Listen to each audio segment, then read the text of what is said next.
não parar, não precipitar e não retroceder. Então dizer para esse cara, sabe quando nós vamos parar? Nunca. Nunca na sua porca vida. Né?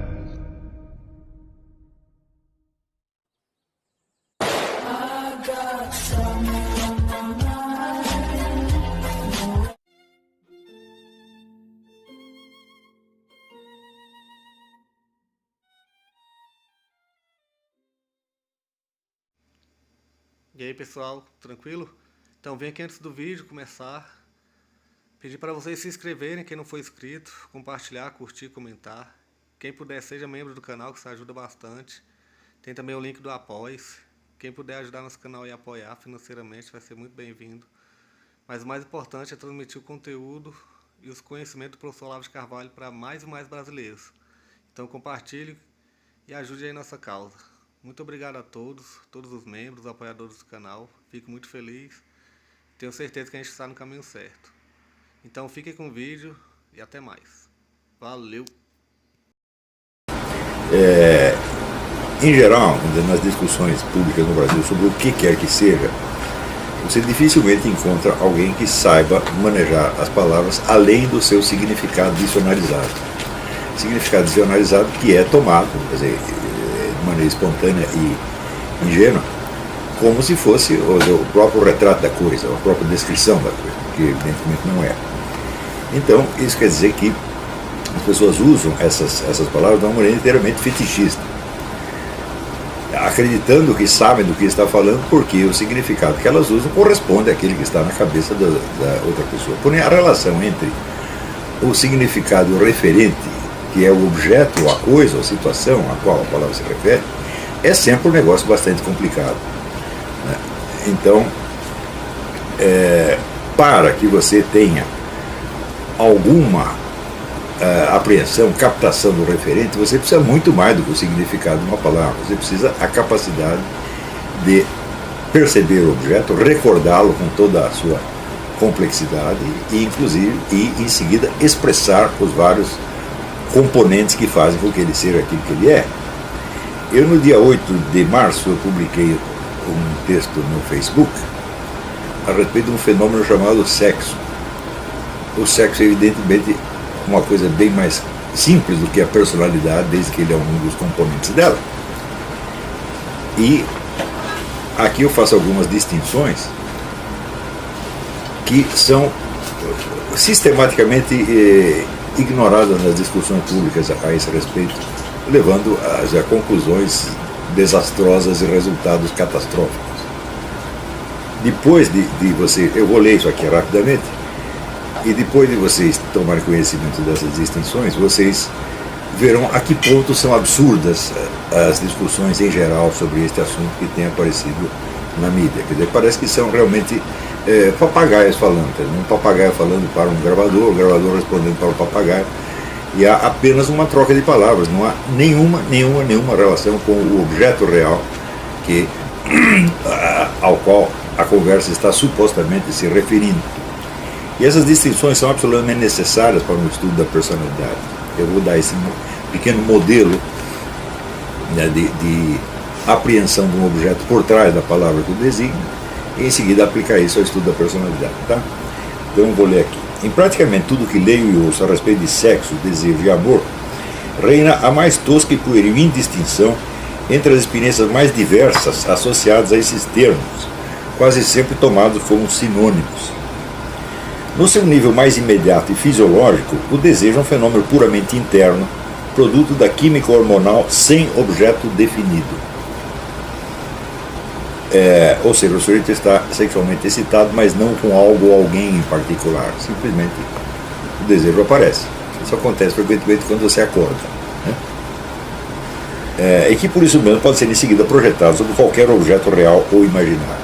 Note que se não existisse o sexo neste primeiro sentido, puramente fisiológico, ele não existiria nos outros sentidos também.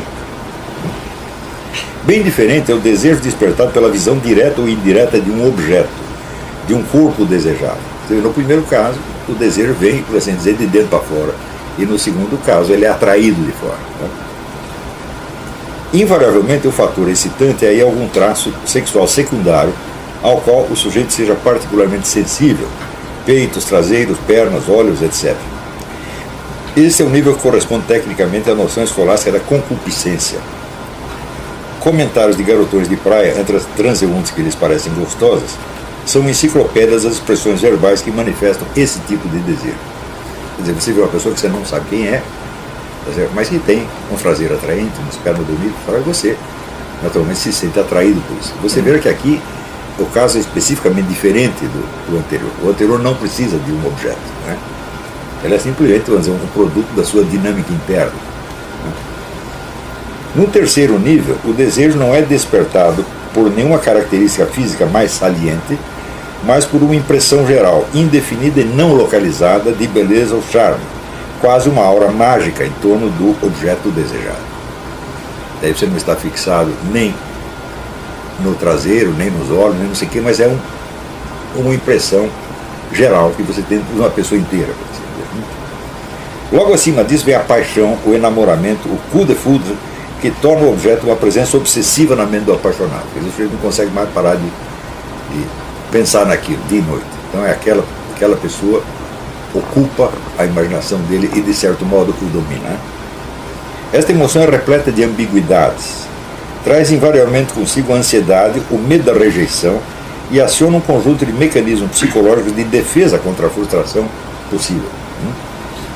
Eu espero que vocês estejam reconhecendo isso nas suas experiências pessoais. Né? Claro. Desculpa interromper, mas a transmissão está com problema. E o que nós vamos ter que fazer? Acho que vamos iniciar. Começar tudo de novo? Não, a transmissão só. Só fazer uma pequena Aonde você pausa. parou, continuar. Tá bom. Será que tem algum computador ligado aí? Eu acho melhor desligar. Desliga o meu aí. Desliga o meu computador. Celular? Desligar tudo que é conexão, que às vezes sobrecarrega. Inclusive de celulares. A parte é gravada. A primeira parte está gravada. Tá gravada?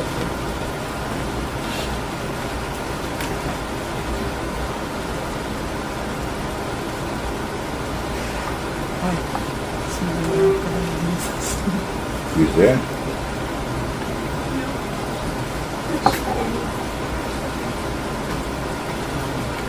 Ainda bem que pode dar uma recada. Celular.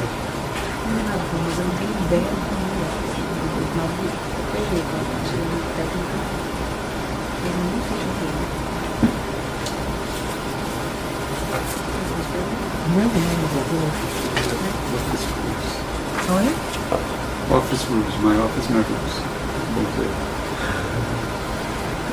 My bubble, my...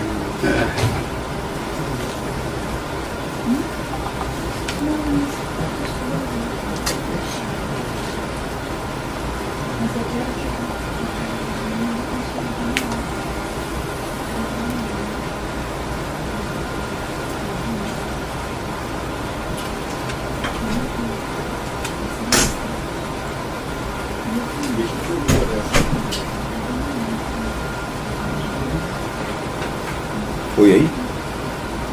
Podemos recomeçar? Pode ser? Pode ir?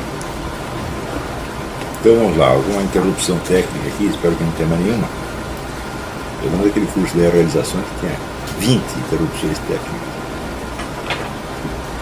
Então, bom, eu tinha falado desses 3 níveis, quer dizer, o primeiro é o da pura química hormonal, que produz um desejo sem objeto específico, e que, portanto, pode se jogar sobre qualquer objeto que apareça.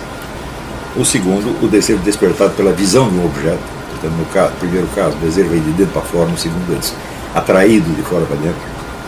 No terceiro, o caso onde o desejo não é mais despertado por um traço específico, mas, vamos dizer, pela visão de uma pessoa inteira, uma espécie de fascínio com uma pessoa inteira, sem que você saiba dizer o que propriamente o atraiu nessa pessoa. Né? O traço é simples, a diferença é muito simples. Quer dizer, se você está atraído pelas pernas, ou pelo traseiro, por qualquer coisa, você sabe. No segundo caso, você é atraído pela pessoa, você não sabe dizer especificamente o que o atraiu. Né? Logo acima disso vem a paixão, o enamoramento, o coup de foudre, que torna o objeto uma presença obsessiva na mente do apaixonado. Esta emoção é repleta de ambiguidades.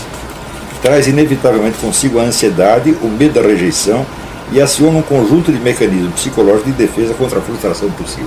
É quase impossível o sujeito sentir esse tipo de desejo e não ter, por exemplo, ciúme, tá certo?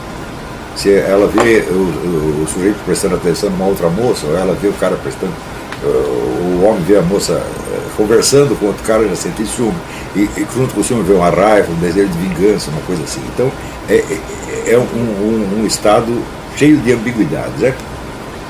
Vencidas essas ambiguidades, o enamoramento pode se consolidar num sonho conjugal, o anseio de ter a pessoa amada ao nosso lado para sempre. Nesse nível, o desejo assume tons de um valor moral, quer dizer, aquilo passa a ser aprovado ou louvado pela comunidade, né? Destinado a manifestar-se na aceitação comum de sacrifícios para o benefício mútuo, para a criação de uma família, para o enfrentamento das responsabilidades sociais, etc. A resistência maior ou menor às dificuldades pode levar a resultados que vão desde a criação de uma família estável até uma variedade de desastres conjugais, que acontece na maior parte dos casos. Só no topo da experiência conjugal, com todas as suas ambiguidades, é que pode, no entanto, surgir o verdadeiro e genuíno amor no sentido pleno da palavra, que é o impulso firme, constante e irrevogável de tudo sacrificar pelo bem da pessoa amada, de perdoar sempre e incondicionalmente os seus defeitos e pecados, de protegê-la contra todo o mal e toda a tristeza, ainda com o risco da nossa própria vida, e de conservá-la ao nosso lado como nosso bem mais precioso, não só nesta existência terrestre, mas por toda a eternidade. Neste último nível, o sexo propriamente dito perdeu toda a energia autônoma e ou é esquecido ou passa a desempenhar um papel ocasional e bem modesto entre 1001 modos diversos de expressar o amor. Cada um desses níveis engloba e transcende o anterior, e só quem chegou ao último mais elevado compreende o que estava em jogo nas fases superadas. Quer dizer, quem não alcançou pode imaginar, mas não tem ainda a vivência concreta dos elementos todos que foram se incorporando na sua experiência do amor e tornando cada vez mais complexa e abrangente. Tudo isso é amor. Agora, você vê que a palavra amor, se você procurar um dicionário, você vai encontrar alguma definição, evidentemente. E essa definição ela não é incompatível com nada disso, certamente. Porém, ela não lhe dá, vamos dizer, a descrição diferenciada do fenômeno. Por quê? Porque o dicionário não descreve coisas. Porém, o significado de palavra. O que é o significado de palavras? São outras palavras. De modo que o dicionário, de algum modo, ele se fecha em si mesmo. O Fernando Saussure dizia que o significado de uma palavra, neste sentido, é a diferença entre ela e todas as outras. Portanto, não há no dicionário nenhuma palavra que seja usada para definir uma outra palavra e que não esteja, por sua vez, definida. Se faltar isso, o dicionário é muito ruim. Então, de certo modo, o dicionário é um todo fechado. Ele é o sistema da língua. Acontece que a língua só é um sistema quando considerado em si mesma, independentemente do seu uso social. Porque, no caso, neste segundo caso, ela passa a ter referência a objetos que não são palavras. E cuja expressão ou descrição em palavras é bastante complexa. Quer dizer, quanto mais você tem a impressão viva de um objeto, mais palavras você precisaria para descrever ou exprimir. Quer dizer, aqui eu fiz, vamos dizer, essa breve descrição do fenômeno, das camadas do fenômeno do amor, num mínimo de palavras. Eu espero que as pessoas entendam assim. Mas, na verdade, a descrição precisaria ser muito mais completa. Porém, nós chegamos ao ponto em que aparece um professor de filosofia, esta besta quadrada desse Clóvis de Barros, dizendo que a pedofilia é uma forma de amor. O amor, diz ele, é um fenômeno que não tem moralidade, é um fenômeno natural. Eu digo, bom, em que sentido a pedofilia é um amor e ela é um amor a quem ou a quê? Se você está atraído por pessoas impúberes ou de baixa idade, isso quer dizer que quando elas crescerem você vai parar de ter atração por elas. Se você tem atração por um sujeito aos 7 anos e continua tendo quando ele tem 30, então é um caso de homossexualismo como outro qualquer e não é pedofilia de maneira alguma. Quer dizer, a pedofilia se centra na idade, na baixa idade, na infância, a qual está destinada inevitavelmente a passar. Portanto, não é amor a uma pessoa, mas a uma situação determinada. Portanto, ela é uma forma de fetichismo. Como o sujeito, por exemplo, que se sente excitado em situações de perigo. Ele tem que transar com a aeromoça no avião, ele não pode descer, esperar para ir para o hotel. E se o avião estiver caindo, melhor ainda. Então, todos nós temos alguma forma de fetichismo. Né? Eu sempre tive o fetichismo de me esconder. Pegava a garota e ia para um lugar que ninguém sabia que a gente estava. Isso me parecia extremamente excitante. Isso 40 anos atrás. Então, vamos dizer, isso estava presente independente de qual fosse a moça. Portanto, era um fetichismo mesmo, não tinha nada a ver com ela. Então, a pedofilia também é uma atração que você tem por uma determinada situação biológica do objeto desejado, e não pelo próprio objeto. Então, ela não pode ser um amor de maneira alguma, tá certo? Assim como o desejo de perigo ou o desejo da secretude não é amor de maneira alguma, mas apenas uma necessidade interna do seu imaginário. Agora, me pergunto, como é que um professor de filosofia não consegue apreender essa distinção elementar, quase brutal? Então, hoje em dia, como disse, não existe mais nem sacanagem, só existe amor, tudo é amor. Né? O sujeito acorda com uma ereção, é amor. Né? Passou a mão na bunda da secretária, é amor. Estuprou o professor, é amor. E assim por diante. Quer dizer, nós estamos vivendo numa situação de psittacismo quase louco, psicótico mesmo. Né? As pessoas não sabem do que estão falando e não querem saber. Então, eu digo, para que estão falando? De que estão falando? Não estão falando de nada. Estão apenas, vamos dizer, expondo o desejo do seu ego de se impor ao outro. Estão apenas tentando dar uma impressão. É isso? Então, isso quer dizer que os objetos não são convocados. Muito bem, quando nós falamos de um fenômeno chamado personalidade, nós temos, evidentemente, na mão um problema muito mais difícil do que esse aqui. Vamos dizer que o sexo é uma parte da experiência humana, é uma parte da personalidade humana, e a personalidade, na medida em que o abrange,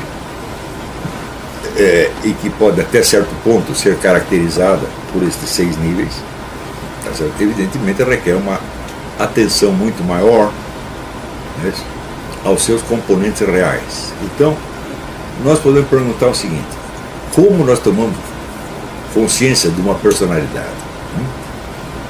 Evidentemente, não é por nenhum traço verbalizável. Quer dizer, você distingue uma pessoa de outra, não só fisicamente, mas por um certo tônus, uma certa energia, uma certa modalidade de presença que é característica daquela pessoa. Não é isso? Por exemplo, se você pegar 400 pessoas tímidas, então, cada um é tímido de um jeito e você não confunde um com o outro. Não é isso? Então, inclusive pode ter, vamos dizer, a timidez disfarçada, que é o sujeito que força para ser cara de pau, para camuflar a timidez, e a gente percebe a timidez escondida. Tem tudo isso, quer dizer, tem uma variedade de expressões enorme, cada uma dessas expressões vai diferenciar uma personalidade. Isto eu estou falando de um traço só, que seria a timidez. Mas nós não percebemos as pessoas pelos seus traços separados. Nós as percebemos como totalidades. E essa totalidade se distingue não só fisicamente, mas se distingue pela sua reação integral à presença integral da pessoa. É assim ou não é assim? Muito bem, então este é o primeiro dado que nós temos.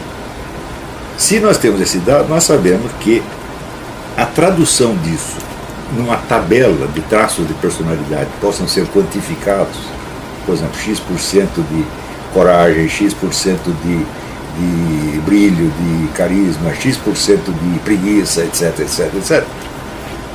Nós sabemos que este quadro não nos fornecerá uma imagem da personalidade, mas somente de traços separados.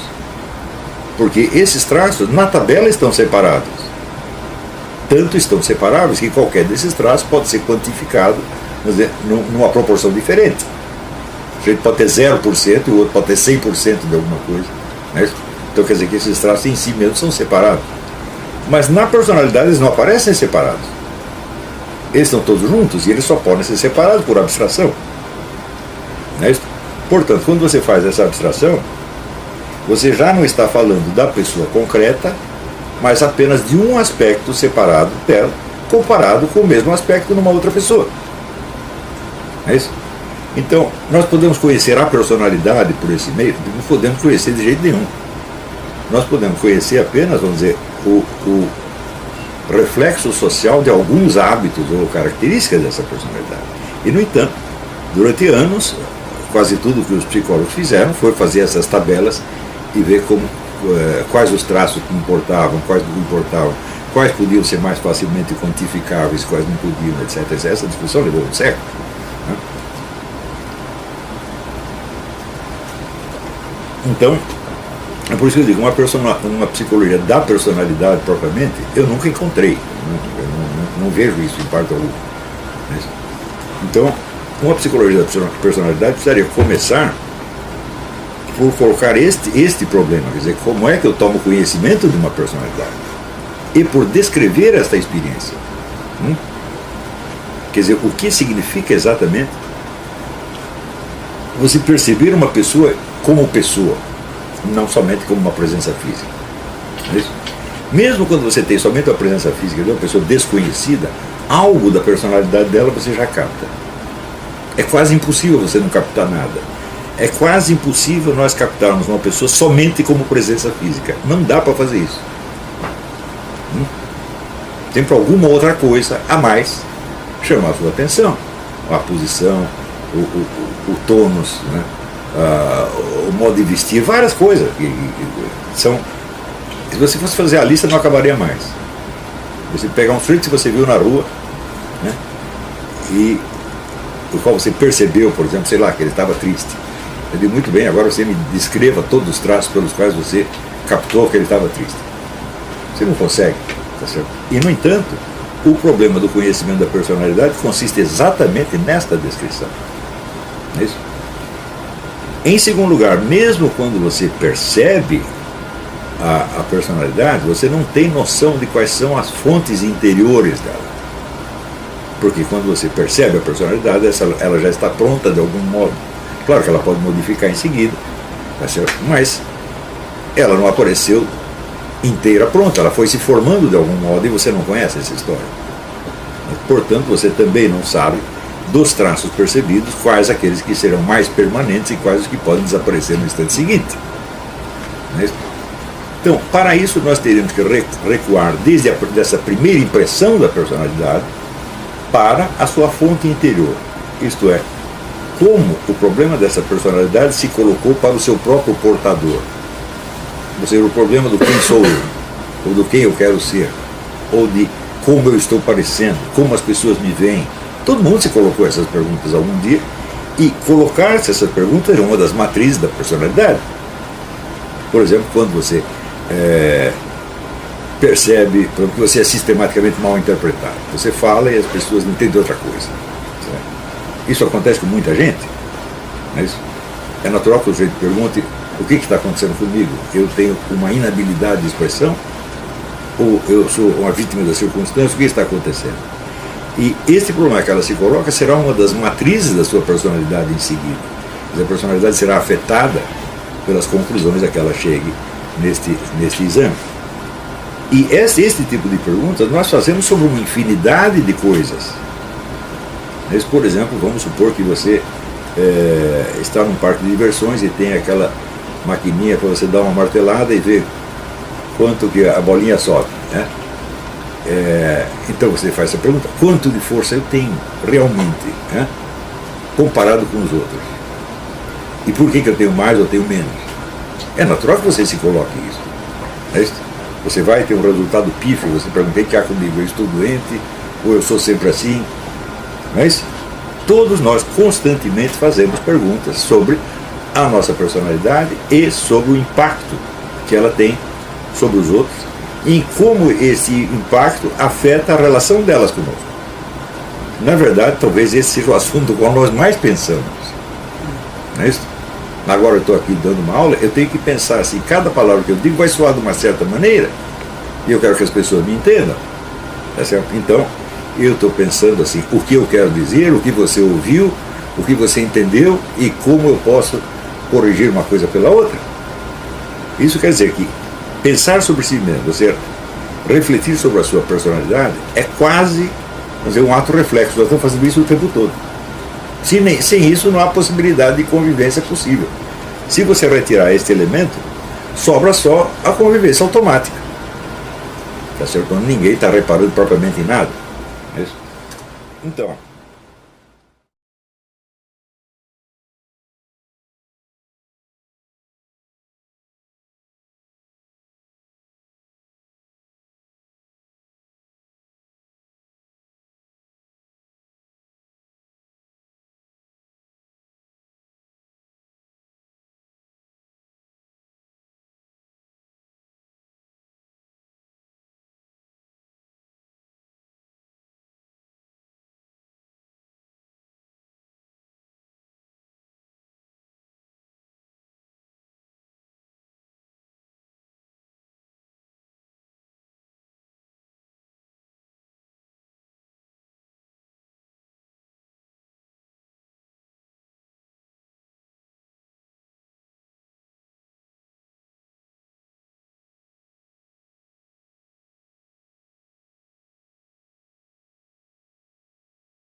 Chegamos a mais um final de uma aula, de um vídeo. Espero que tenham gostado. Quem não se inscreveu ainda, se inscreva, compartilhe, comente. Ajude o nosso canal, apoie, seja membro. E ajude o nosso canal a chegar a cada dia a mais brasileiros que precisam muito do conhecimento do professor Olavo de Carvalho. Então é isso aí, fique com Deus, até o próximo. Valeu! Então é isso aí, pessoal. Que é o nosso canal. Que são alguns livros que eu já li. A maioria foi doação, mas alguns eu adquiri, professor Olavo de Carvalho. Alguns livros se perderam aí que eu emprestei. Professor Alexandre Costa. A Bíblia Sagrada. 10 lições sobre Karl Marx. Indico a não ler esse livro, que é muito ruim mesmo. Alguns pensadores aqui que realmente, como o professor Olavo de Carvalho disse, não são pensadores. Valeu, tamo junto aí. Apoie nosso canal, seja membro.